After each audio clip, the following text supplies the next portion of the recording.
Negotiators from Israel and Hamas are in Cairo to work through President Trump's plan to free the hostages and end the war. The president is urging them to move fast, posting, "Time is of the essence, or massive bloodshed will follow." While Hamas said it's prepared to release all the hostages, major obstacles still remain. CBN's Chris Mitchell reports from Jerusalem. Secretary of State Marco Rubio told Fox News Sunday he's hopeful the hostages may be coming home. I think that we are the closest we have been in a very long time to having no hostages held by Hamas, either living or deceased. The second part of this, and it's going to be a much tougher part of it, is what happens after that? Who's going to run Gaza moving forward? It can't be Hamas. It can't be a terrorist organization. President Trump sounded positive on Truth Social and impatient. He wrote, "I am told that the first phase should be completed this week, and I am asking everyone to move fast. I will continue to monitor this centuries-old conflict. Time is of the essence, or massive bloodshed will follow, something that nobody wants to see." Israeli Prime Minister Benjamin Netanyahu says it's now up to Hamas. Well, we accepted the deal, as did all the world. It was President Trump's plan. Hamas says that it accepted the deal. Now the onus is on Hamas. This plan consists of two parts. The first part is releasing all the hostages. Israel makes a tactical withdrawal, stays in Gaza. And then the second part is meant to demilitarize Gaza and disarm Hamas. That will be negotiated. Hamas says it may need time to collect the 48 hostages, only 20 of whom are still believed to be alive. Other hurdles include Hamas reportedly demanding Israel release prisoners they refused in the past, including Marwan Barghouti, convicted of multiple murders during the Second Intifada. The terror group also wants a role for the Palestinian Authority in ruling Gaza, another condition Israel has rejected. President Trump told CNN that if Hamas tries to cling to power, it faces complete obliteration. Retired IDF General Amir Avivi tells CBN News he believes the tables turned against Hamas during the last meeting at the White House. This is exactly what happened in Washington, a realization globally that it's game over, Hamas lost.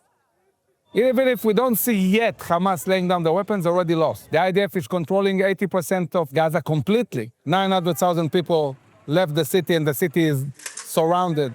Hamas is done. Chris Mitchell, CBN News, Jerusalem.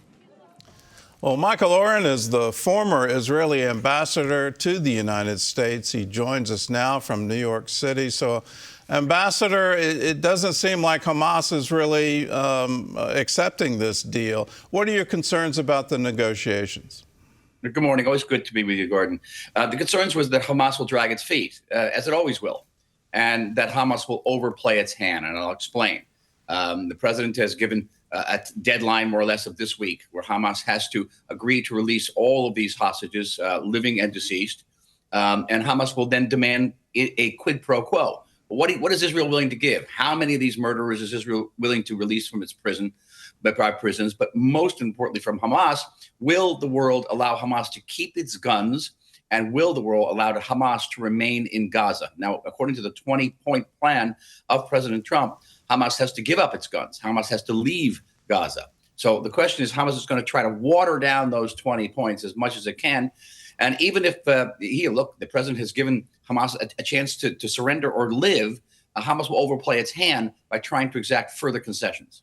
Well, they've already said that they'll never lay down their weapons. That was just within the last 30 days. And you look back on their charter, their very reason to exist is to wipe Israel off the map. So how can they ever even come to a peace agreement with Israel? How can they agree to cease hostilities given that ideology? They can't. It's contrary to their DNA. What they can do is disguise it for a while. Now they're saying they want to keep their defensive weapons. They'll give up the rockets, so the rockets they have, but they want to keep their rifles. They want to keep their Kalashnikov AK-47 rifles, which they call defensive weapons. And they want to have a role in post-war governance of Gaza, which is supposed to be a technocratic Palestinian government. They want to have Hamas members as part of that technocratic Palestinian government. They're going to negotiate for this. They're going to try to extract concessions because everybody, Israel and the United States, desperately wants to see these hostages released. And Hamas realizes that. They understand how much we want those hostages back. And they're going to try to squeeze out concessions both from Israel and the United States. Well, tomorrow is the 2-year anniversary of the attack. I said after the attack, we have seen the face of evil.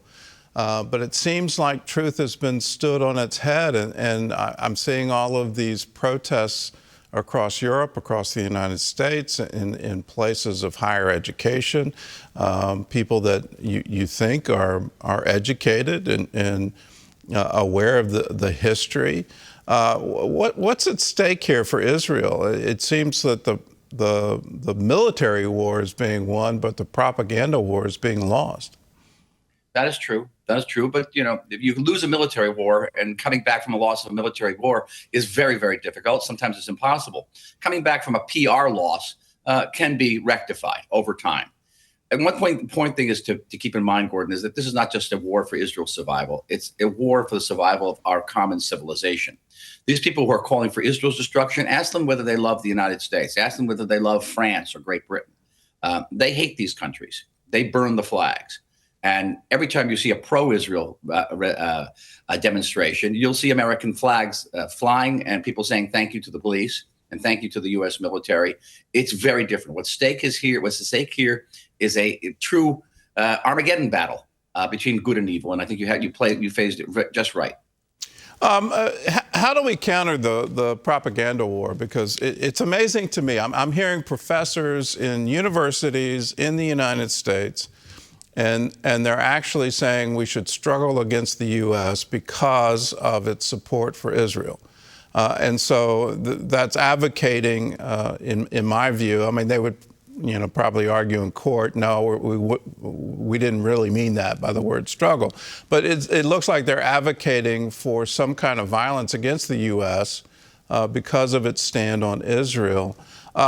What can we in the U.S. do about that? It just seems that we grant visas, we grant position, and frankly, it makes no sense to me that you would give a professorship to someone who holds those views.